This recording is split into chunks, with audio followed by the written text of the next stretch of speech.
My whole life, I never thought that I liked shepherd's pie. I'd tried so many different recipes and so many people had made different versions of it for me. But every time it was either too dry, not much taste, or the potatoes were really hard. So over the years, I made my own recipe and refined it to eliminate all of these problems. So now I'm going to show you what I think is the best shepherd's pie recipe you will ever try. What makes this recipe so great is that the lamb and beef are cooked in a sauce that makes up the bottom of the shepherd's pie. So the first thing we're going to do is we're going to cut up some celery, some carrot, and some onions. Now you're going to get 3 sticks of celery, cut them and make sure to wash them. I'd cut them into about 1 centimeter pieces. And we're going to do the same for the carrots. So it's about 3 medium-sized carrots for this. And you're going to cut them into quarters. So I usually cut them into more manageable sized pieces, sometimes halves, and then quarter them.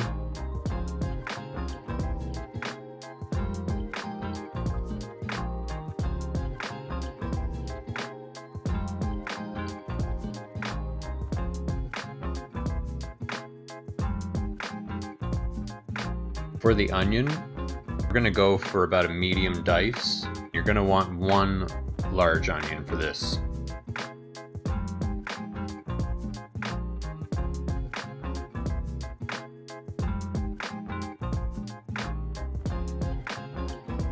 I always make sure that I have a sharp knife when I'm cutting onions. It really makes it a lot easier and a lot safer to cut.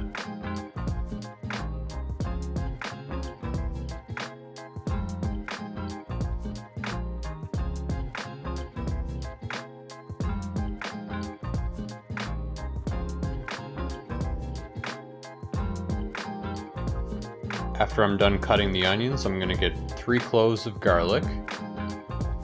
Make sure that the garlic is fresh for this. You don't want to use old garlic or garlic that has sprouts growing from it. And it doesn't need to be cut in any specific way. I just kind of give it a mash, chop it up into some small pieces, and then smear it around on the cutting board to release the oils. Now you're going to want to put the garlic in with the onion at the same time. We're going to put the pot on medium-high heat, and if you put the garlic in just by itself, it might burn. I always put it in with the onion, and that way the garlic doesn't burn.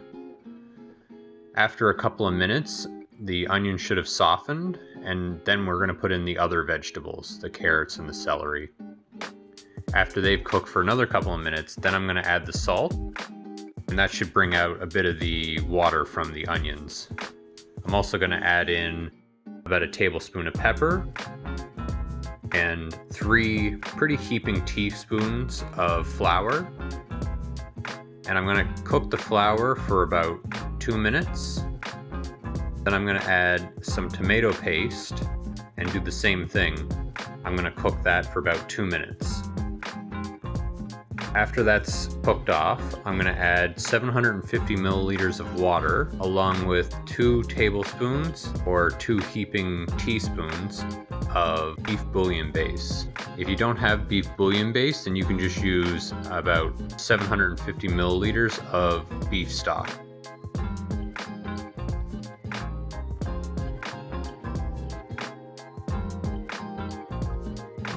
To that, I'm going to add a few sprigs of thyme, a couple of bay leaves, and 1 big sprig of rosemary. I'm going to bring all that to a boil, and then I'm going to put it on another burner to the side to let simmer. Now we're going to cook the lamb and the ground beef together on medium-high heat, and this is about 2 pounds of ground beef and 2 pounds of lamb.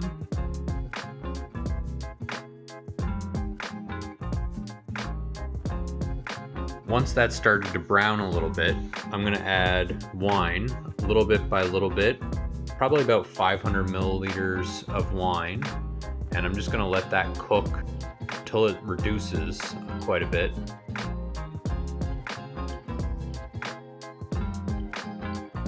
And then I'm going to add that to the main sauce. So we're gonna combine everything together now. You can see the wine really changes the overall look of the sauce. And I'm gonna put that onto the side for about 20 minutes, uncovered, to cook at a nice simmer. You can see it's already starting to reduce down quite a bit. And all you're gonna do is make sure you remove all the thyme sprigs. Now while that was simmering, I had some nice potatoes on a boil to the side. It always just makes it a little more efficient if you start the potatoes early in the recipe.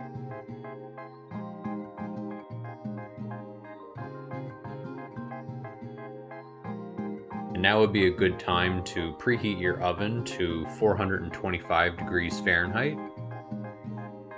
Now for these potatoes, these were kind of a waxier potato. And they were quite hot, so that's why I have the gloves on here. I find this is the best way for small potatoes to remove the skins.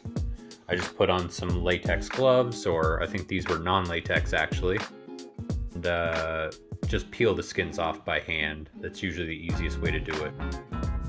Now if you have a potato ricer, that's the best thing to use for this.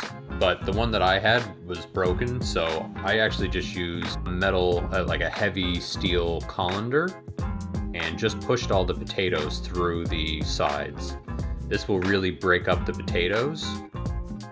And because this is a waxier potato, I don't need to worry too much about overworking the potatoes and them getting really stiff or anything like that. So once I've pushed them all through the colander, we're just gonna add in quite a bit of salt here. It's probably, I don't know, a teaspoon's worth, and then quite a few grinds of black pepper. I'm not adding any salted butter or anything like that to the potatoes. They're gonna be quite soft, I think, just using this method alone. But I am gonna add a good bunch of chives to it.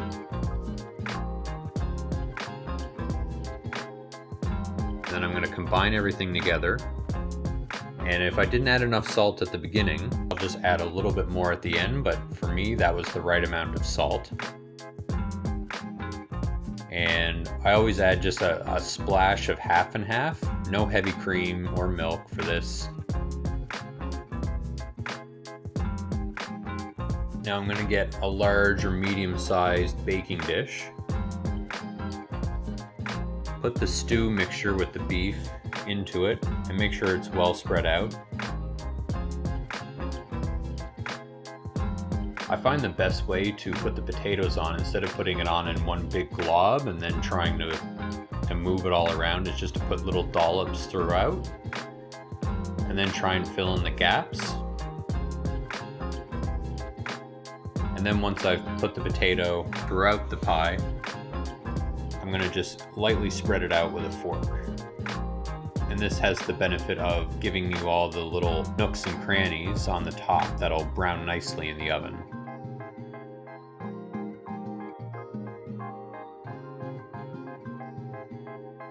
Now I've got some softened butter here. You don't have to do this step, but I really like it this way. I just make sure to really get some soft butter, as soft as possible, and go and put it all around the top of the shepherd's pie. I know this seems like a lot of butter, and it probably is, but it really does taste great.